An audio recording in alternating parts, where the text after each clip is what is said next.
2005년 1월, 일본 후쿠시마의 깊은 산속은 모든 것을 집어삼킬 듯한 하얀 눈으로 뒤덮여 있었습니다. 영화의 추위 속에서 한 남자가 홀로 산을 내려왔습니다. 분명 산을 오를 때는 두 사람이었지만 내려오는 발자국은 오직 하나뿐이었습니다.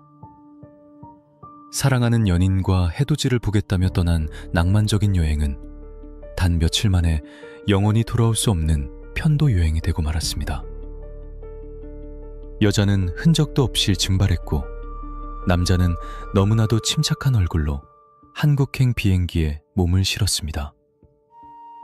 과연 그날 새벽 눈보라치는 산속에서는 무슨 일이 있었던 걸까요?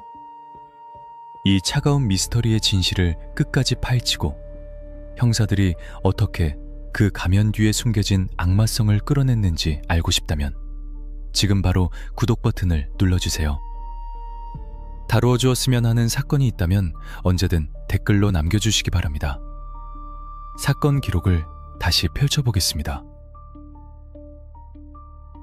이야기는 평범한 행복을 꿈꾸던 20대 여성 피해자 H씨로부터 시작됩니다.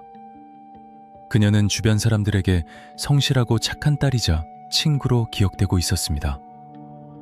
그런 그녀에게 어느 날 운명처럼 한 남자가 나타났습니다. 그의 이름은 윤씨. 겉보기에는 번듯한 사업가처럼 보였고 매너 있는 태도로 H씨의 마음을 사로잡았습니다. 두 사람은 곧 연인 사이로 발전했습니다. 하지만 이 관계를 지켜보던 지인들은 어딘가 모를 위화감을 느꼈다고 진술했습니다. 윤 씨는 H씨를 다정하게 이름을 부르거나 애칭을 쓰지 않았습니다. 대신 그는 그녀를 항상 오마에라고 불렀습니다. 일본어에서 하대하거나 상대를 얕잡아 볼 때 쓰는 이 단어는 훗날 이 사건의 본질을 꿰뚫는 아주 중요한 심리적 단서가 됩니다. 2005년 1월 초, 윤 씨는 H씨에게 제안을 하나 합니다. 일본 후쿠시마에 가서 눈 구경도 하고 새해 일출도 보자. 해외여행 경험이 많지 않았던 H씨에게는 거절할 수 없는 달콤한 제안이었습니다. 가족들에게는 친구들과 다녀오겠다고 거짓말을 하고 그녀는 윤 씨와 함께 일본행 비행기에 올랐습니다. 그것이 가족들이 본 그녀의 마지막 모습이 될 줄은 아무도 상상하지 못했습니다. 두 사람은 렌터카를 빌려 후쿠시마의 외진 산간 지역으로 향했습니다. 인적이 드물고 휴대폰 신호조차 잡히지 않는 곳, 오직 거대한 자연과 두 사람만이 존재하는 공간이었습니다. 사건 발생 추정 시각은 이른 새벽이었습니다. 윤 씨의 진술에 따르면 두 사람은 사소한 말다툼을 벌였다고 합니다. 내가 잠깐 화장실을 다녀온 사이 그녀가 화가 나서 짐을 놔둔 채 어디론가 사라져버렸다.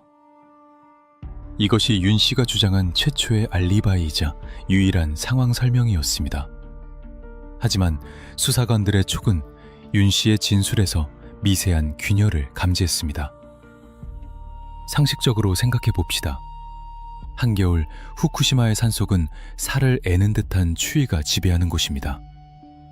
외투도 제대로 입지 않고 지갑과 여권이 들어있는 가방을 렌터카에 그대로 둔 채 낯선 산속으로 도망칠 사람이 과연 있을까요? 더군다나 H씨는 일본어를 전혀 할 줄 모르는 상태였습니다.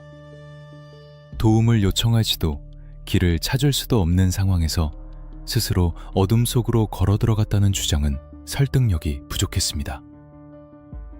일본 경찰은 윤 씨의 신고를 받고 수색에 나섰지만 폭설로 인해 시야가 확보되지 않아 난항을 겪었습니다. 단순히 길을 잃은 조난사고로 처리될 뻔했던 이 사건은 윤 씨의 기이한 행동 때문에 새로운 국면을 맞이합니다. 연인이 실종된 상황에서 보통의 사람이라면 현지에 남아 수색 과정을 지켜보거나 가족에게 연락해 울부짖으며 도움을 청했을 것입니다. 그러나 윤 씨는 신고 후 며칠 지나지 않아 귀국을 서둘렀습니다. 마치 할 일을 다 마친 사람처럼 말이죠. 한국으로 돌아온 윤 씨는 H씨의 가족에게 연락을 취하지 않았습니다. 오히려 가족들이 H씨와 연락이 닿지 않아 실종 신고를 하고 나서야 경찰서에 참고인 자격으로 출석했습니다. 조사실에 앉은 그의 태도는 지나칠 정도로 차분했습니다. 슬픔이나 걱정보다는 귀찮은 일에 휘말렸다는 듯한 짜증 섞인 표정. 베테랑 형사들은 직감했습니다. 이 남자는 뭔가를 숨기고 있다. 수사팀은 즉시 내사에 착수했습니다. 단순 실종이 아닐 가능성, 즉 누군가에 의해 의도적으로 징발되었을 가능성을 열어두고 윤 씨의 흔적을 추적하기 시작했습니다. 가장 먼저 확인한 것은 출입국 기록과 현지에서의 동선이었습니다. 그리고 그 과정에서 수사관들은 등골이 서늘해지는 사실을 하나 발견하게 됩니다. 윤 씨가 일본에서 머물렀던 숙소와 렌터카 반납 기록, 그리고 H씨가 사라진 시간대의 공백이 묘하게 어긋나고 있었던 것입니다. 단순한 연인 간의 다툼 후 가출인가? 아니면 치밀하게 계획된 시나리오인가? 형사들은 윤 씨의 과거를 파기 시작했습니다. 그리고 그가 쓰고 있던 매너 있는 사업가라는 가면 뒤에 숨겨진 상상조차 하기 힘든 추악한 욕망의 그림자를 마주하게 됩니다. 그는 우리가 생각하는 평범한 연인이 아니었습니다.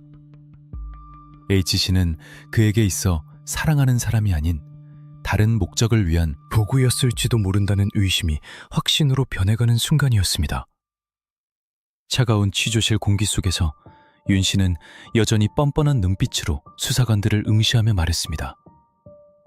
그 여자가 제 발로 나간 겁니다. 저는 모릅니다. 과연 그럴까요? 이제 우리는 윤 씨, 아니 오마에라고 불렀던 그 남자의 진짜 얼굴을 벗겨내야 합니다. 다음 파트에서는 윤 씨의 충격적인 과거와 금전적 배경, 그리고 수사팀이 찾아낸 결정적인 종이 증거들에 대해 이야기해 보겠습니다. 이 사건의 진실이 궁금하다면 구독과 좋아요를 눌러주시고 다음 편 알림 설정을 잊지 마세요. 여러분의 관심이 묻혀진 진실을 세상 밖으로 끌어내는 힘이 됩니다. 수사팀은 윤 씨가 귀국한 직후 그에 대한 전방위적인 내사에 착수했습니다. 겉으로 보기에 그는 매너 좋고 여유로워 보이는 30대 사업가였습니다. 고급 승용차를 몰고 다녔고 H씨와의 데이트에서도 항상 명품을 두르며 재력을 과시했습니다. H씨의 가족들조차 그를 능력 있고 듬직한 청년으로 알고 있었을 정도였으니까요. 하지만 형사들이 금융기록과 통신기록을 압수수색하여 들여다본 그의 실체는 화려한 포장지로 감싸인 시한폭탄과도 같았습니다. 그가 보여준 삶은 모래성 위에 지어진 허상이었습니다. 운영한다던 무역회사는 사실상 페이퍼 컴퍼니에 가까웠고 사무실 임대료조차 몇 달째 밀려있는 상태였습니다. 그가 타고 다니던 고급 외제차는 리스였으며 그 리스를조차 연체되어 압류 직전이었습니다. 더욱 충격적인 것은 그의 금융 상태였습니다.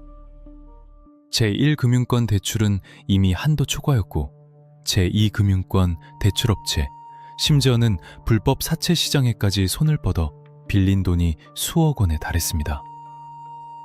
매일같이 빚 독촉 전화가 빗발치고 있었지만 그는 H씨 앞에서는 태연하게 지갑을 열며 성공한 사업가 행세를 했던 것입니다.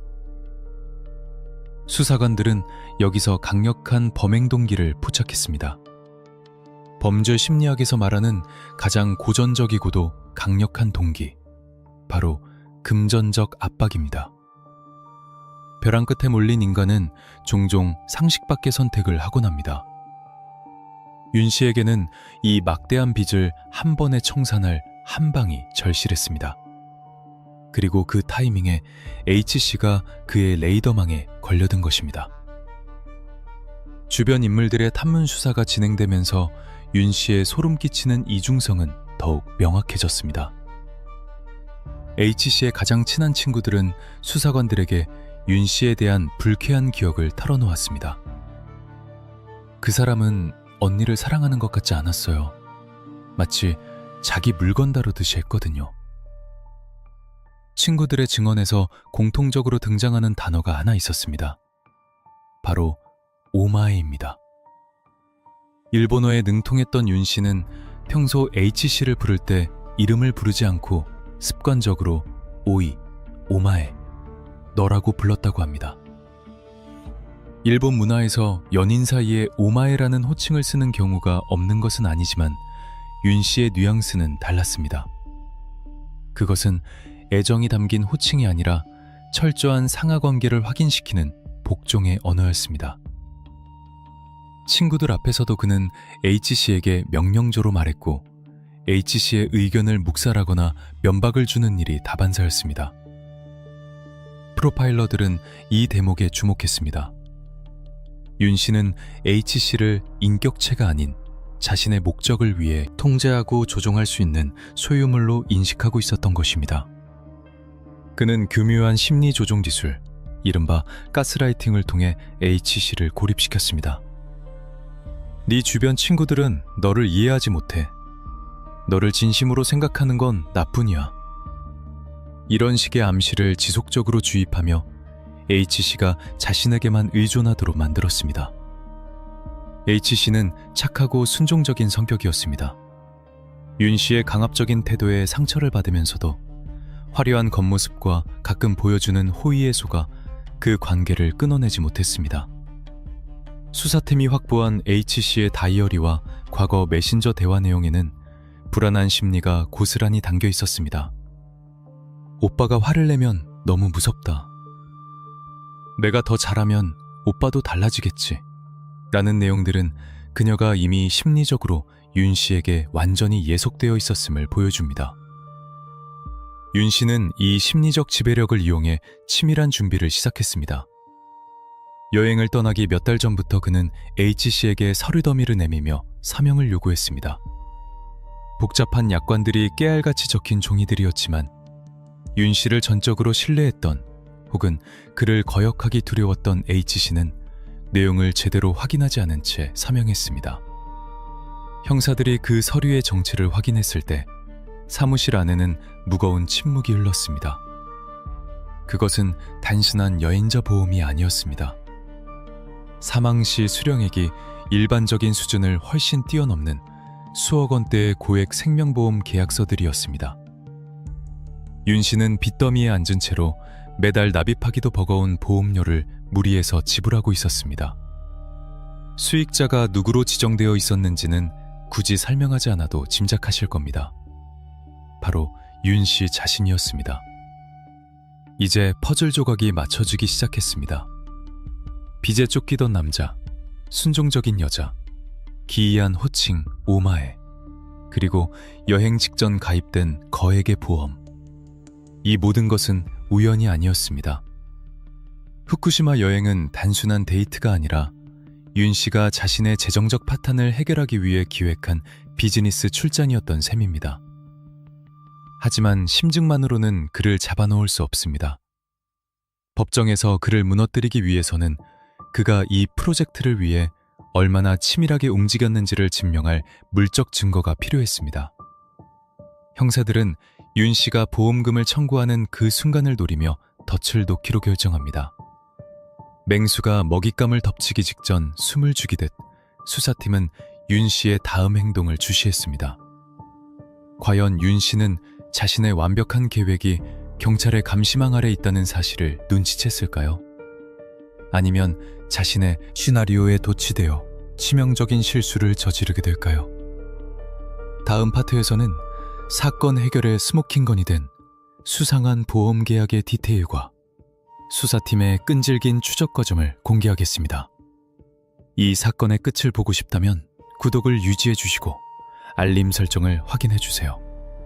진실을 향한 추적은 이제부터가 진짜 시작입니다. 형사들의 책상 위에 쌓인 서류 더미 속에서 유독 눈에 띄는 문서들이 있었습니다. 바로 H씨 명의로 가입된 보험 증권들이었습니다. 보통 해외여행을 앞두고 여행자 보험에 가입하는 것은 흔한 일입니다. 하지만 윤 씨가 H씨를 위해 준비한 보험들은 그 성격과 규모가 상식의 범위를 한참 벗어나 있었습니다.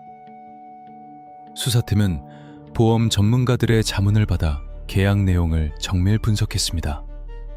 그 결과 소름 돋는 패턴이 발견되었습니다. H씨가 일본으로 출국하기 불과 2주 전부터 집중적으로 가입된 보험 상품들, 그중 대부분은 해외 상해 사망 보정에 특화된 것들이었습니다. 질병이나 단순 사고보다는 해외에서 우발적인 사고로 사망했을 때 지급되는 보험금이 기형적으로 높게 설정되어 있었습니다. 총 4개의 보험사, 보장금의 합계는 무려 8억 원에 달했습니다. 당시 H씨는 특별한 직업이 없는 상태였고 윤씨 역시 신용불량 위기에 처해 있었습니다. 매달 수십만 원에 달하는 보험료를 납입하는 것 자체가 불가능에 가까운 상황이었습니다.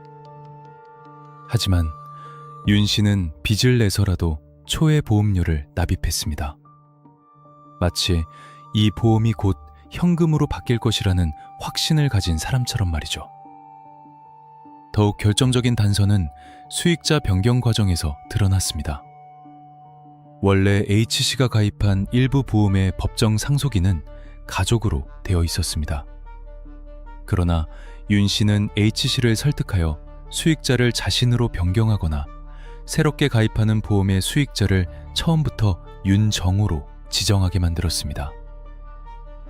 보험 설계사들의 진술에 따르면 계약 당시 H씨는 수동적이었고 모든 질문에 윤씨가 대신 대답했다고 합니다. 여자친구가 이런 걸 잘 몰라서요. 제가 알아서 다 하겠습니다. 윤씨는 보험사 직원들에게 자신을 H씨의 약혼자라고 소개하며 신혼여행을 앞두고 안전장치를 마련하는 것이라고 둘러댔습니다. 하지만 수사팀이 확인한 바에 따르면 두 사람은 상견례는커녕 결혼에 대한 구체적인 계획조차 없었습니다. 오직 보험 계약서 위에서만 그들은 곧 결혼할 부부였던 것입니다. 또한 윤씨는 보험 약관의 미세한 조항들까지 꼼꼼하게 체크했습니다. 특히 실종 선고와 관련된 부분을 집중적으로 문의했다는 기록이 나왔습니다. 보통 시신이 발견되지 않은 실종의 경우 법적으로 사망이 인정되기까지는 5년이라는 긴 시간이 필요합니다. 빚 독촉에 시달리던 윤씨에게 5년은 기다릴 수 없는 시간이었습니다. 그렇다면 그는 왜 실종을 문의했을까요? 수사팀은 윤씨가 실종 후 조기 사망 인정을 받을 수 있는 특수 상황, 즉 인정 사망이나 재난 실종 같은 케이스를 연구했을 가능성을 의심했습니다. 혹은 애초에 실종으로 위장하려다 계획을 변경하여 확실한 시신 발견을 유도하려 했을 수도 있습니다. 어느 쪽이든 보험금 수령을 위한 치밀한 시나리오가 존재했음은 분명했습니다. 경찰은 전략적인 선택을 합니다. 당장 윤씨를 소환하여 추궁하는 대신 그가 스스로 움직이기를 기다렸습니다. 이른바 통제 배달과 유사한 방식의 함정 수사였습니다. 윤씨가 보험금을 청구하는 행위 자체가 바로 범행의 목적을 증명하는 가장 강력한 증거가 되기 때문입니다. 예상대로였습니다. 귀국 후 얼마 지나지 않아 윤씨는 보험사 콜센터에 전화를 걸기 시작했습니다. 여자친구가 일본에서 실종됐는데 보험금은 어떻게 되는 겁니까? 그의 목소리에는 연인을 잃은 슬픔보다 절차와 지급 시기를 묻는 조급함이 묻어났습니다. 그는 여러 보험사에 번갈아 연락하며 보상 가능 여부를 타진했습니다. 심지어 아직 일본 경찰의 수색이 끝나지도 않은 시점이었습니다. 수사팀은 각 보험사에 협조 공문을 보내 지급 심사를 보류해달라고 요청했습니다. 윤 씨에게는 심사가 진행 중이니 서류를 보완해달라는 식으로 시간을 끌도록 유도했습니다. 윤 씨가 초조해질수록 그는 더 많은 실수를 저지를 것이고 그 실수들은 고스란히 법정 증거로 남을 것이기 때문입니다. 한편 일본 현지 상황도 긴박하게 돌아가고 있었습니다. 한국경찰청 외사관은 인터폴을 통해 일본 경찰청 MPA에 공조수사를 공식 요청했습니다. 단순 실종이 아닌 보험금을 노린 한국인 용의자의 강력 사건 가능성을 통보한 것입니다. 이로써 사건의 무대는 한국의 형사과 사무실에서 일본 후쿠시마의 설원으로 확장되었습니다. 윤 씨가 남긴 종이 흔적은 확보되었습니다. 이제 필요한 것은 단 하나. 사라진 H씨가 어디에 있는지, 그리고 그 차가운 눈밭에서 무슨 일이 있었는지를 밝혀내는 현장의 진실이었습니다. 하지만 일본 경찰의 수색은 난항을 겪고 있었습니다. 광활한 설산, 계속되는 폭설, 그리고 목격자가 전무한 상황. 과연 1000km 떨어진 타국 땅에서 결정적인 물증을 찾아낼 수 있을까요? 다음 파트에서는 한국 형사들과 일본 경찰의 숨막히는 공조수사, 그리고 후쿠시마 현지에서 발견된 윤 씨의 거짓말을 깨트릴 말없는 목격자들에 대해 이야기하겠습니다. 진실이 수면 위로 떠오르는 순간을 놓치지 않으려면 지금 바로 좋아요를 누르고 다음 이야기를 기다려주세요. 범인은 흔적을 남기지 않으려 하지만 현장은 반드시 기억한다. 수사의 제1원칙입니다. 한국 경찰의 공조 요청을 받은 일본 후쿠시마 현경은 즉시 전담팀을 꾸렸습니다. 한국에서 보내온 수사 자료는 충격적이었습니다. 단순 실종으로 보였던 사건 뒤에 거액의 보험금이 얽혀 있다는 사실은 일본 경찰들을 긴장시키기에 충분했습니다. 일본 경찰은 먼저 윤 씨가 H씨와 머물렀던 후쿠시마의 료칸과 렌터카를 정밀 감식했습니다. 윤 씨는 H씨가 화가 나서 짐도 없이 뛰쳐나갔다고 진술했었죠. 하지만 객실에 남겨진 H씨의 소지품들은 그 진술과 정면으로 배치되는 이야기를 하고 있었습니다. 화장대 위에는 그녀가 쓰던 기초 화장품이 뚜껑이 열린 채 놓여 있었고, 옷장에는 갈아입을 옷들이 그대로 걸려 있었습니다. 가장 결정적인 것은 침대 혁탁 위에 놓인 그녀의 안경이었습니다. 평소 시력이 좋지 않아 안경 없이는 생활이 불편했던 H씨가 낯선 산속으로 도망치면서 안경을 두고 갔다? 이것은 자발적인 가출이 아님을 웅변하는 강력한 정황 증거였습니다. 누군가 급박하게 그녀를 데리고 나갔거나 혹은 그녀가 다시 돌아올 것이라고 믿고 잠시 방을 나섰다는 뜻이었습니다. 수사팀은 디지털 포렌식 기법을 총동원해 두 사람의 마지막 행적을 복원하기 시작했습니다. 윤 씨의 휴대폰은 사건 당일 특정 시간대에 전원이 꺼져 있었습니다. 그가 주장하는 H씨를 찾으러 다녔다는 시간과 휴대폰이 꺼진 시간이 묘하게 겹쳤습니다. 위급 상황에서 휴대폰을 끄고 사람을 찾으러 다닌다는 것은 상식 밖의 행동입니다. 오히려 위치 추적을 피하기 위한 고의적인 블랙아웃으로 의심되었습니다. 또한 렌터카의 내비게이션 기록과 도로변 CCTV를 대조한 결과 윤 씨의 진술에 또 다른 구멍이 발견되었습니다. 윤 씨는 H씨가 사라진 후 바로 경찰에 신고했다고 했지만 CCTV 분석 결과 그는 신고하기 전 약 2시간 동안 정처 없이 같은 도로를 배회한 것으로 나타났습니다. 알리바이를 만들거나 증거를 인멸할 장소를 물색했던 것일까요? 일본 경찰은 윤 씨가 차를 멈췄던 것으로 추정되는 지점들을 지도 위에 표시해 나갔습니다. 그 점들을 이어보니 하나의 경로가 드러났습니다. 바로 인적이 드물고 가파른 절벽이 이어지는 산간도로였습니다. 겨울철에는 관광객은커녕 현지 주민들도 잘 다니지 않는 위험한 길이었습니다. 한편 한국에 있는 수사팀은 윤 씨의 신용카드 내역을 샅샅이 뒤져 일본에서의 구매 목록을 확보했습니다. 편의점 영수증 하나, 자판기 이용 내역 하나까지 놓치지 않았습니다. 그러던 중 특이한 점이 발견되었습니다. 사건 발생 전날 윤 씨가 인근 마트에서 대량의 술과 수면 유도 성분이 든 감기약을 구입한 기록이 나온 것입니다. 평소 술을 즐기지 않던 H씨에게 술을 먹이려 했던 걸까요? 아니면 약 기운을 빌려 저항을 무력화하려 했던 걸까요? 이 약물 구입 내역은 계획 범죄의 가능성을 한층 더 높여주었습니다. 하지만 이 모든 것은 어디까지나 정황 증거였습니다. 결정적인 한방, 즉 H씨의 시신이나 살해 도구가 발견되지 않는다면 법정에서 윤 씨를 살인죄로 기소하기는 매우 어렵습니다. 시신 없는 살인 사건은 범죄 입증이 가장 까다로운 유형 중 하나니까요. 윤 씨도 이 점을 알고 있었기에 그토록 태어날 수 있었을 겁니다. 일본의 겨울산은 한번 눈이 내리면 봄이 올 때까지 그 무엇도 뱉어내지 않는 거대한 냉동고나 다름없었으니까요. 수사팀에게는 시간이 없었습니다. 눈이 더 쌓이면 영영 증거를 찾을 수 없을지도 모릅니다. 일본 경찰은 산악 구조대와 수색견을 대거 투입해 윤 씨의 차량이 머물렀던 절벽 주변을 이잡듯이 뒤지기 시작했습니다. 영하 20도의 혹한 속에서 수색대원들은 목숨을 걸고 절벽 아래로 로프를 타고 내려갔습니다. 그리고 수색 며칠째 되던 날 무전기 너머로 다급한 목소리가 들려왔습니다. 발견! 절벽 아래 50m 지점! 사람으로 보이는 물체가 있다!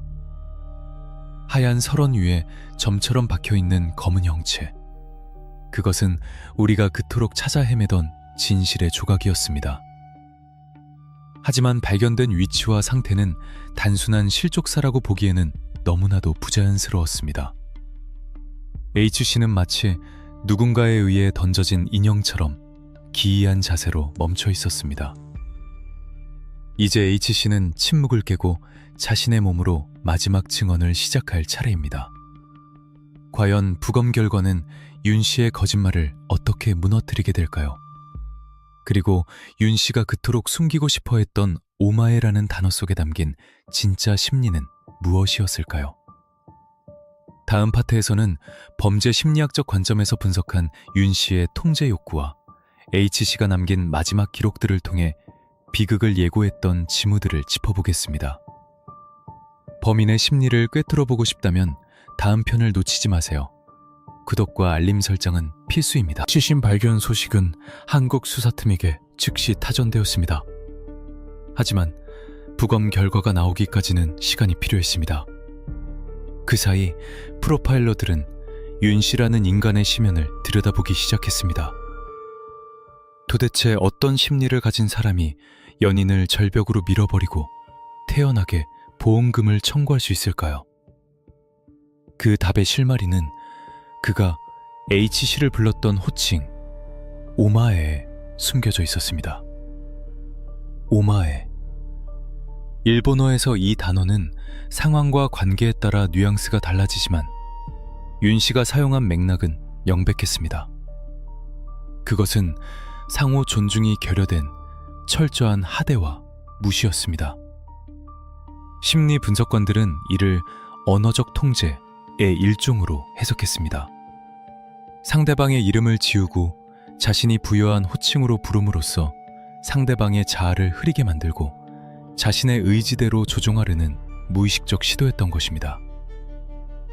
수사 과정에서 확보된 H씨의 일기장과 지인들의 증언은 이러한 분석을 뒷받침했습니다. H씨는 윤 씨와의 관계에서 항상 을이었습니다. 오빠는 내가 멍청하다고 했다. 내가 뭘 모른다고 했다. 그래서 오빠가 시키는 대로 해야 실수가 없다고 했다. 일기 곳곳에는 자존감이 바닥으로 떨어진 H씨의 고통이 서려 있었습니다. 윤 씨는 교묘하게 H씨의 판단력을 흐렸습니다. 그녀의 실수를 과장하여 비난하고 자신의 뜻대로 했을 때만 칭찬이나 보상, 여행 등을 주었습니다. 이는 전형적인 가스라이팅 수법이었습니다. 더욱 끔찍한 것은 이번 후쿠시마 여행이 윤 씨의 첫 번째 시도가 아닐 수도 있다는 정황들이 포착되었다는 점입니다. 수사팀은 H씨의 과거 의료 기록과 보험 청구 내역을 역추적했습니다. 그 결과 여행 몇 달 전부터 H씨에게 크고 작은 사고들이 빈번하게 발생했음을 알게 되었습니다. 한 번은 H씨가 윤씨와 함께 있던 중 식중독 증세를 보여 응급실에 실려간 적이 있었습니다. 또 한 번은 계단에서 굴러 타박상을 입기도 했습니다. 당시에는 단순한 불온으로 여겨졌던 사건들이었지만 윤씨의 보험 사기 계획이라는 퍼즐에 맞춰보니 소름 끼치는 그림이 완성되었습니다. 윤씨는 H씨를 제거하기 전 일종의 리허설을 했던 것은 아닐까요? 아니면 사고사를 위장해 보험금을 타내려다 실패한 미수 사건들이었을까요? 특히 출국 직전 H씨가 친구에게 보낸 문자 메시지는 수사관들의 마음을 아프게 했습니다. 오빠가 이번 여행 다녀오면 빚도 다 갚고 우리 진짜 행복하게 살 수 있대.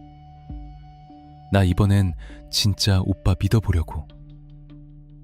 윤씨는 자신의 빚 문제를 H씨에게 솔직하게 털어놓는 척하며 이번 여행이 두 사람의 미래를 위한 중요한 전환점인 것처럼 포장했습니다.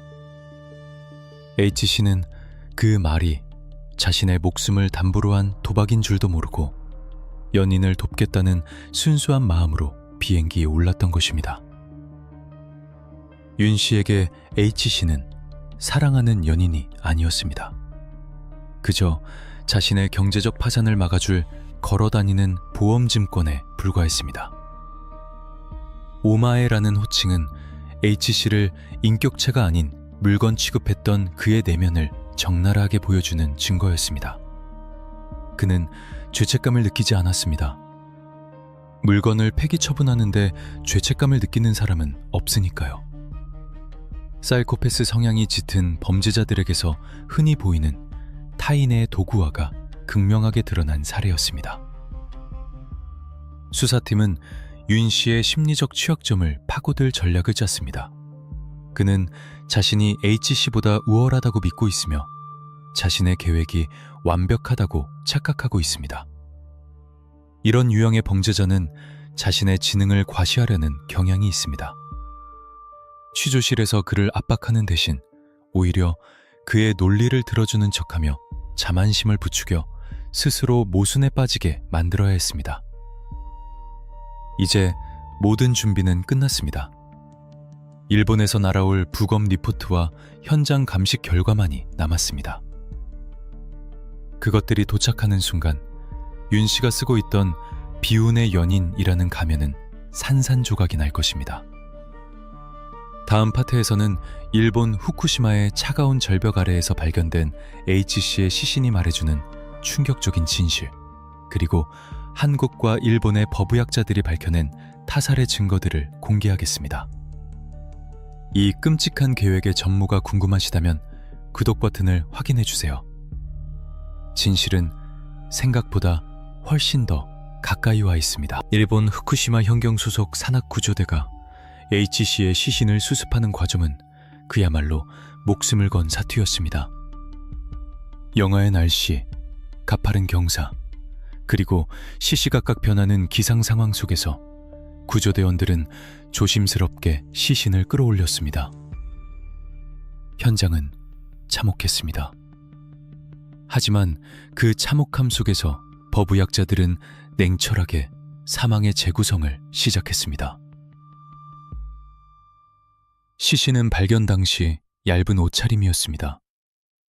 윤 씨가 주장했던 말다툼 후 홧김에 나갔다는 사망을 가정하더라도 영하 20도가 넘는 산속에서 외투도 없이 장시간 이동했다는 것은 불가능에 가까웠습니다. 이는 H씨가 실외로 나오자마자 혹은 차에서 내린 직후 짧은 시간 안에 변을 당했음을 시사합니다. 가장 중요한 단서는 시신의 위치와 손상이었습니다. 일반적으로 사람이 발을 헛디뎌 추락할 경우 본능적으로 절벽이나 돌출된 바위를 잡으려 하기 때문에 손톱 밑에 흙이나 나무 껍질 등이 끼어 있거나 손가락 골절이 발생하는 등 방어 흔이 남습니다. 또한 추락 과정에서 경사면을 따라 굴러떨어지기 때문에 신체 전반에 걸쳐 쓸린 상처가 다수 발견됩니다. 그러나 H씨의 시신은 달랐습니다. 그녀는 절벽 끝에서 수평으로 멀리 떨어진 지점에서 발견되었습니다. 이는 단순 실족으로는 설명하기 힘든 궤적입니다. 물리학적으로 볼 때 누군가 뒤에서 강한 힘으로 밀었을 때 나타나는 포물선을 그렸을 가능성이 높았습니다. 마치 뜀틀을 넘듯 허공으로 튕겨져 나간 것입니다. 또한 부검 결과 H씨의 목 부위에서 미세한 압박 흔적이 발견되었습니다. 추락에 의한 충격으로 생긴 손상과는 구별되는 끈이나 손에 의해 눌린 듯한 멍자국이었습니다. 이는 윤 씨가 H씨를 절벽으로 밀어버리기 전 기절시키거나 저항하지 못하도록 목을 졸랐을 가능성을 제기했습니다. 윤 씨가 미리 구입했던 수면 유도제 성분은 검출되지 않았지만 혈액 부패 등으로 인해 목의 흔적만으로도 타살 의혹을 제기하기에는 충분했습니다. 일본 법의학팀은 이 소견을 담은 부검 감정서를 한국 경찰에 전달했습니다. 사인은 추락에 의한 다발성 장기 손상이지만 추락 전 외력이 가해졌을 가능성을 배제할 수 없다. 신중하지만 명확한 메시지였습니다. 이뿐만이 아니었습니다. 현장 주변 눈밭에서 발견된 발자국 또한 결정적이었습니다. 눈이 많이 내려 대부분의 흔적은 지워졌지만 절벽 끝부분에 희미하게 남은 발자국 패턴은 두 사람이 함께 서 있었음을 암시했습니다. 한 사람은 절벽을 등지고 있었고 다른 한 사람은 그 맞은편에서 있었습니다. 그리고 맞은편에 서 있던 사람의 발자국은 깊게 패어 있었습니다. 무언가를 강하게 밀 때 지면에 힘을 주면서 생기는 디딤발의 흔적이었습니다. 이 모든 과학적 증거들은 하나의 결론을 가리키고 있었습니다. 이것은 사고가 아닙니다. 살인입니다. 윤 씨는 한국에서 여전히 혐의를 부인하고 있었습니다. 그녀가 혼자 떨어졌는지 자살했는지 나는 모른다. 나는 그 자리에 없었다. 라고 주장하며 시신이 발견된 것에 대해 오히려 이제라도 찾아서 다행이다. 장례라도 치러줄 수 있으니까 라며 가증스러운 눈물 연기를 펼쳤습니다. 하지만 수사팀의 손에는 이제 강력한 무기가 쥐어졌습니다. 일본에서 보내온 부검 감정서, 현장 감식 보고서, 그리고 윤 씨의 거짓말을 증명할 통신 기록들. 이제 윤 씨를 소환하여 정식으로 피의자 신문 조사를 받을 시간입니다. 더 이상의 참고인 조사는 없습니다. 그는 이제 살인, 용의자입니다. 수사팀장은 형사들에게 지시했습니다. 절대 흥분하지 마라. 놈은 법을 좀 안다고 까불 거다. 우리가 가진 패를 한 번에 보여주지 말고 하나씩 꺼내서 놈의 숨통을 조여라. 차가운 취조실, 녹화 버튼이 눌러지고 윤 씨가 들어옵니다. 그의 표정에는 여전히 미세한 오만함이 서려 있습니다. 과연 그는 쏟아지는 증거들 앞에서도 끝까지 평정심을 유지할 수 있을까요? 다음 파트에서는 윤 씨와 수사팀의 숨막히는 심리전, 그리고 그의 완벽했던 알리바이가 깨져나가는 통쾌한 취조실 현장을 공개합니다. 정의가 실현되는 순간을 목격하고 싶다면 좋아요를 누르고 다음 편을 기대해주세요. 범인은 반드시 잡힙니다. 윤 씨가 경찰서 취조실로 걸어 들어왔습니다. 수갑을 찬 손목을 가리려는 듯 옷매무새를 다듬는 그의 모습에서는 죄책감이라곤 찾아볼 수 없었습니다. 그는 이미 변호사를 선임한 상태였고 묵비권을 행사하거나 기억이 나지 않는다는 답변으로 일관하라는 코치를 받은 듯 했습니다.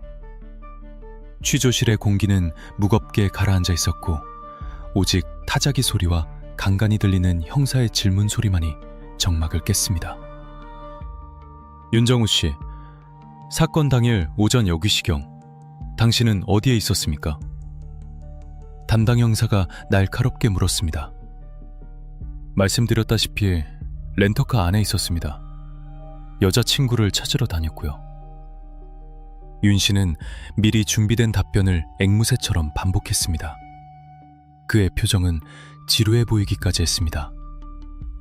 증거도 없으면서 나를 잡아봤자 소용없다는 자신감이 엿보였습니다. 형사는 서두르지 않았습니다. 책상 위에 서류 봉투 하나를 툭 던져놓았습니다. 윤 씨의 시선이 잠시 봉투에 머물렀다 떨어졌습니다. 당신은 H씨를 찾으러 다녔다고 했죠? 그런데 왜 그 시간에 당신 휴대폰은 꺼져 있었습니까? 사랑하는 여자가 사라졌는데 연락을 기다려야 하는 휴대폰을 끄고 다닌다? 이게 말이 됩니까? 윤 씨는 흠칫했습니다. 배터리가 없어서 충전할 곳이 없었습니다. 궁색한 변명이었습니다. 렌터카에는 시거잭 충전기가 있었으니까요. 형사는 꼬투리를 잡지 않고 다음 카드를 꺼냈습니다. 좋습니다. 그럼 이건 뭡니까? 형사가 내민 것은 일본 고속도로 CCTV 사진이었습니다. H씨가 실종된 직후 윤 씨의 차량이 이동하는 모습이 찍힌 사진이었습니다. 당신은 H씨를 찾느라 주변을 맴돌았다고 했지만 차는 후쿠시마 시내 쪽으로 향하고 있었습니다. 그리고 편의점에 들러 커피를 샀더군요. 여자가 사라진 지 30분도 안 돼서 커피를 마실 여유가 있었나 봅니다. 윤 씨의 눈동자가 흔들리기 시작했습니다. 자신의 동선이 이렇게까지 정밀하게 파악되었을 줄은 몰랐다던 것입니다. 하지만 그는 여전히 버텼습니다. 너무 당황해서 목이 말라서 그랬을 뿐입니다. 그게 죄가 됩니까? 형사는 비웃듯 웃으며 결정적인 한 방을 날렸습니다. 책상 위 서류 봉투에서 일본 법의학팀의 부검 감정서 사본과 보험 계약서 뭉치를 꺼내 펼쳐 보였습니다. 윤정우 씨, H씨 목에서 압박 흔적이 발견됐습니다. 추락하기 전에 생긴 상처죠. 그리고 당신, H씨 명의로 든 보험이 8억이죠? 빚은 3억이 넘고. 이 그림이 뭘 의미하는지 본인이 더 잘 알 텐데. 윤 씨의 얼굴에서 핏기가 싹 가셨습니다. 단순 실종이나 실족사로 몰아가려던 그의 계획이 완전히 틀어졌음을 직감한 것입니다. 그는 입을 꾹 다물고 변호사를 찾았습니다. 하지만 수사팀은 멈추지 않았습니다. 이번에는 프로파일러가 투입되었습니다. 정호 씨, H씨를 오마에라고 불렀다면서요? 부드럽지만 뼈있는 질문이었습니다. 그녀는 당신을 믿었어요. 빚 갚고 행복하게 살자는 당신 말을 철석같이 믿고 그 먼 곳까지 따라갔습니다. 그런데 당신은 그녀를 돈으로만 봤군요. 그녀가 절벽 아래로 떨어질 때 당신은 무슨 생각을 했습니까? 8억? 아니면 드디어 끝났다는 해방감? 윤 씨는 격분했습니다. 함부로 말하지 마시오. 내가 죽였다는 증거 있어? 누가 봤어? 목격자 데려와봐. 그는 흥분하여 소리를 질렀지만 이것이야말로 형사들이 기다리던 반응이었습니다. 냉정함을 잃은 용의자는 실수를 하게 마련입니다. 목격자요? 있죠. 아주 확실한 목격자가. 형사는 자신있게 말했습니다. 윤 씨는 흠칫 놀라 주위를 둘러보았습니다. 그곳에는 아무도 없었습니다. 형사는 조용히 모니터를 가리켰습니다. 과학이 목격자입니다. 당신이 현장에 남긴 흔적들, 그게 당신이 한 짓을 다 보고 있었습니다. 다음 파트에서는 수사팀이 준비한 과학수사의 정점, 시뮬레이션 결과와 현장 재구성 내용을 통해 윤 씨의 알리바이를 완벽하게 박살내는 과정을 보여드리겠습니다. 물리학과 데이터는 거짓말을 하지 않습니다. 범죄의 재구성이 어떻게 이루어지는지 궁금하다면 끝까지 함께해 주세요. 이제 결말이 머지 않았습니다. 윤 씨가 목격자를 데려오라며 고함을 지르던 그 시각, 국과수와 일본 과학수사연구소의 전문가들은 조용히 제3의 목격자를 준비하고 있었습니다. 바로 최첨단 3D 시뮬레이션 기술을 이용한 현장 재구성이었습니다. 수사팀은 후쿠시마 현장에서 측량한 데이터를 바탕으로 가상의 절벽을 컴퓨터 속에 완벽하게 구현했습니다. 그리고 H씨의 신체 조건, 키, 몸무게와 동일한 더미 모델을 만들었습니다. 이제 남은 것은 단 하나, H씨가 어떻게 떨어졌는지를 증명하는 실험이었습니다. 윤 씨의 주장대로 실수로 발을 헛디뎌 추락했을 경우와 누군가 강한 힘으로 밀었을 때의 경우를 수백 번 시뮬레이션했습니다. 결과는 명확했습니다. 실족사의 경우 사람은 본능적으로 중심을 잡으려 하기 때문에 절벽 가장자리와 매우 가까운 곳에 떨어지거나 절벽면을 긁으며 굴러떨어지는 패턴을 보입니다. 하지만 시뮬레이션 속 H씨의 더미가 윤 씨의 주장대로 스스로 떨어졌을 때는 실제 시신이 발견된 지점, 절벽 끝에서 수평으로 멀리 떨어진 곳에 도달할 수 없었습니다. 물리적으로 불가능했습니다. 반면 성인 남성이 뒤에서 강하게 밀었을 경우를 가정한 시뮬레이션에서는 놀랍도록 정확하게 실제 시신 발견 지점과 일치하는 궤적을 그렸습니다. 1차 충돌 지점, 튕겨나간 각도, 최종 안착 지점까지 5차 범위 내에서 완벽하게 맞아떨어졌습니다. 이 시뮬레이션 결과는 단순한 가설이 아니었습니다. 중력 가속도, 마찰 계수, 풍속 등을 고려한 정밀한 과학적 데이터였습니다. 법정에서 판사를 설득할 수 있는 가장 강력한 객관적 증거가 확보된 것입니다. 또한 윤 씨가 주장했던 시간의 알리바이도 산산조각났습니다. 수사팀은 사건 당일 윤 씨의 렌터카 이동 거리와 시간을 분 단위로 쪼개어 분석했습니다. 균6인 30, 숙소 출발, 큉7일 10, 사건 현장 도착, 큉7일 40, 현장 이탈. 윤 씨는 H씨가 사라진 후 1시간 넘게 찾아 헤맸다고 했지만 차량 운행 기록 장치, 머문 시간이 불과 20분 남짓이었음을 보여주었습니다. 20분. 말다툼을 하고 여자가 사라지고 찾으러 다니기엔 턱없이 부족한 시간입니다. 하지만 사람을 밀어버리고 도망치기엔 충분한 시간이었죠. 이 과학적 증거들이 담긴 보고서를 받아든 검찰은 윤 씨를 살인 및 사기 미수 혐의로 기소했습니다. 더 이상 정황이나 의심 수준이 아니었습니다. 윤 씨가 빠져나갈 구멍은 모두 막혔습니다. 그러나 윤 씨는 끝까지 포기하지 않았습니다. 재판이 시작되자 그는 고액의 수임료를 주고 유명 로펌의 변호인단을 꾸렸습니다. 그리고 법정에서 직접 증거가 없다는 논리를 끈질기게 물고 늘어졌습니다. 컴퓨터 시뮬레이션은 가상일 뿐 현실이 아니다. 내가 밀었다는 것을 본 사람은 아무도 없다. 부검 결과에 목 압박 흔적은 시신 운구 과정에서 생길 수도 있는 것 아니냐 라며 궤변을 늘어놓았습니다. 재판은 치열한 공방전이 되었습니다.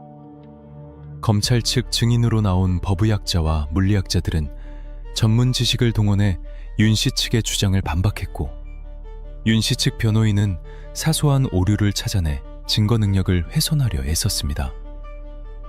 방청석에 앉은 H씨의 가족들은 윤 씨의 뻔뻔한 태도에 가슴을 치며 오열했습니다.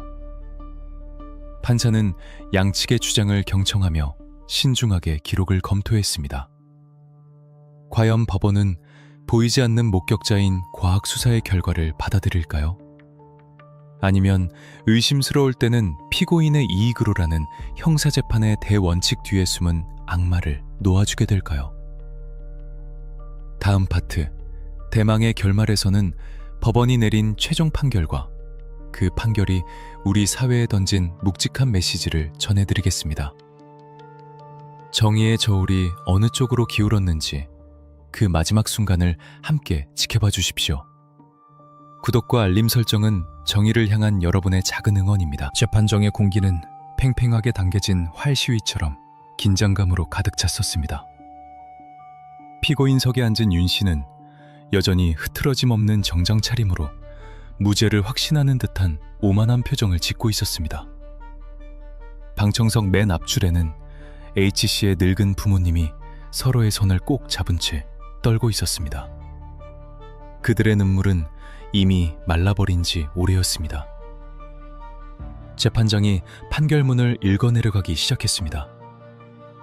주문, 피고인 윤정호를 무기징역에 처한다. 법정 안에 잠시 정적이 흘렀고 곧이어 유족들의 오열이 터져나왔습니다. 윤 씨의 표정이 일순간 일그러졌습니다. 그는 믿을 수 없다는 듯 변호인을 쳐다봤지만 변호인조차 고개를 떨구고 있었습니다. 재판부는 판결 이유를 조목조목 설명했습니다. 이것은 단순한 판결문이 아니라 윤 씨의 악행을 낱낱이 고발하는 정의의 선언문과도 같았습니다. 첫째, 동기의 명확성.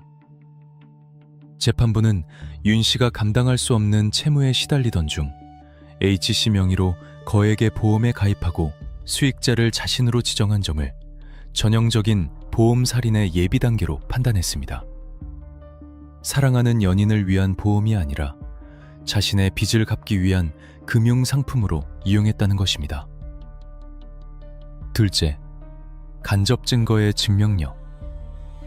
비록 범행 장면을 직접 목격한 사람은 없지만 합리적인 의심을 배제할 정도로 충분한 증거들이 하나의 결론을 가리키고 있다고 판시했습니다. 시뮬레이션 결과, 부검 강정서, CCTV 동선, 통화 내역 등 수많은 과학적 증거들이 윤 씨의 알리바이를 완벽하게 탄핵했기 때문입니다. 재판부는 과학은 거짓말을 하지 않는다며 수사팀의 손을 들어주었습니다. 셋째, 죄질의 불량함. 재판장은 윤 씨의 태도를 강하게 질타했습니다. 피고인은 피해자를 오마에라고 지칭하며 인격적으로 무시했고 범행 후에도 반성하기는커녕 보험금을 타내기에만 급급했다. 이는 인간으로서 최소한의 양심마저 저버린 행위이다. 특히 연인이라는 신뢰관계를 이용해 피해자를 타국으로 유인하여 살해한 점은 그 비난 가능성이 매우 높다고 덧붙였습니다. 윤 씨는 항소했습니다. 증거가 조작되었다. 재판부가 여론재판을 했다며 억울함을 호소했습니다. 대법원까지 이어진 긴 법정 투쟁. 하지만 상급법원의 판단도 다르지 않았습니다. 오히려 항소심에서는 윤 씨가 구치소 동료에게 완전 범죄가 될 수 있었는데 아깝다라고 말했던 사실이 추가로 드러나며 그의 가증스러운 본색이 다시 한번 확인되었을 뿐입니다. 결국 윤 씨에게는 무기징역이 확정되었습니다. 그는 사회로부터 영원히 격리되어 차가운 감옥 안에서 평생 자신의 죄값을 치르게 되었습니다. 그가 꿈꿨던 8억 원의 보험금은 단 한 푼도 지급되지 않았고 오히려 소송 비용과 손해배상금으로 남은 재산마저 모두 탕진하게 되었습니다. H씨의 가족들은 판결이 확정된 날 딸의 영정사진을 안고 후쿠시마 쪽 하늘을 바라보며 눈물을 흘렸습니다. 이제 편히 쉬어라. 그 나쁜 놈은 벌받았다. 비록 딸은 돌아올 수 없지만 그녀의 억울함은 조금이나마 풀어줄 수 있게 된 것입니다. 윤 씨는 감옥에서 어떤 생각을 하고 있을까요? 여전히 자신이 운이 없어서 잡혔다고 생각할까요? 아니면 매일 밤 꿈속에서 절벽 끝에 서 있는 H씨의 모습을 보며 공포에 떨고 있을까요? 확실한 건 그에게 더 이상 내일은 없다는 사실입니다. 하지만 이 사건이 우리에게 남긴 것은 단지 범인 검거라는 결과만이 아닙니다. 이 비극은 우리 주변 어디에서나 일어날 수 있는 관계의 함정에 대해 경종을 울리고 있습니다. 마지막 파트에서는 이 사건을 통해 우리가 반드시 기억해야 할 교훈과 피해자 H씨를 추모하며 이야기를 마무리하겠습니다. 17년 전 후쿠시마의 눈 덮인 절벽 아래에서 한 여성이 쓸쓸히 생을 마감했습니다. 그녀는 누군가의 소중한 딸이었고 친구였으며 사랑받아 마땅한 사람이었습니다. 하지만 오마에라고 불리는 순간부터 그녀는 한 남자의 탐욕을 채우기 위한 희생양으로 전락하고 말았습니다. 이 사건은 단순한 강력범죄를 넘어 우리 사회에 만연한 가스라이팅과 대의폭력의 위험성을 적나라하게 보여주었습니다. 윤 씨는 처음부터 칼을 들고 위협하지 않았습니다. 대신 나만 믿어. 너는 혼자서 아무것도 못해. 우린 운명이야. 라는 달콤하고도 치명적인 말들로 H씨의 판단력을 마비시켰습니다. 심리적 지배는 물리적 폭력보다 더 은밀하고 깊숙하게 영혼을 파괴합니다. 피해자는 자신이 피해를 입고 있다는 사실조차 인지하지 못한 채 가해자가 설계한 지옥 속으로 걸어 들어갑니다. 수사 과정에서 드러난 H씨의 일기장은 그래서 더욱 가슴 아픕니다. 그녀는 마지막 순간까지도 윤 씨를 믿으려 노력했습니다. 그 믿음이 자신을 죽음으로 몰고 갈 줄은 꿈에도 모른 채 말이죠. 우리는 기억해야 합니다. 진정한 사랑은 상대를 통제하거나 소유하려 하지 않습니다. 존중 없는 호칭, 일방적인 희생 강요, 그리고 고립. 이것들은 사랑의 신호가 아니라 도망쳐야 할 위험 신호입니다. 또한 이 사건은 완전 범죄는 없다는 진리를 다시 한번 증명했습니다. 윤 씨는 아무도 보지 않는 타국의 산속을 범행 장소로 택했지만 하늘은 그를 지켜보고 있었습니다. 눈 속에 남은 발자국, 찢겨진 영수증 조각, 그리고 과학수사라는 제3의 눈이 그를 심판대로 끌어냈습니다. 진실을 덮으려는 자의 치밀함보다 진실을 밝히려는 형사들의 집요함이 결국 승리한다는 것을 보여준 살이었습니다. 지금 이 순간에도 어딘가에서 제2의 윤 씨가 누군가의 마음을 조종하고 있을지도 모릅니다. 만약 주변에 연인 관계에서 과도하게 위축되어 있거나 상대로부터 하대받고 있는 사람이 있다면 관심을 가져주세요. 여러분의 작은 관심이 누군가의 편도 여행을 막을 수도 있습니다. 사건 번호 2005-1100 후쿠시마 보험 살인사건. 이제 우리는 피해자를 피해자 H씨가 아닌 그녀가 꿈꿨던 평범하고 행복했던 삶을 살고 싶었던 한 여성으로 기억해 주었으면 합니다. 부디 하늘에서는 누구의 눈치도 보지 않고 자신의 이름으로 불리며 편안히 잠들기를 바랍니다. 긴 이야기 들어주셔서 감사합니다. 세상의 모든 억울한 죽음이 밝혀지는 그날까지 저의 사건 기록은 계속됩니다.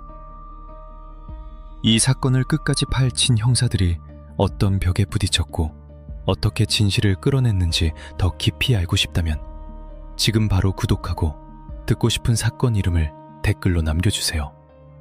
여러분의 댓글이 다음 미스터리의 문을 엽니다.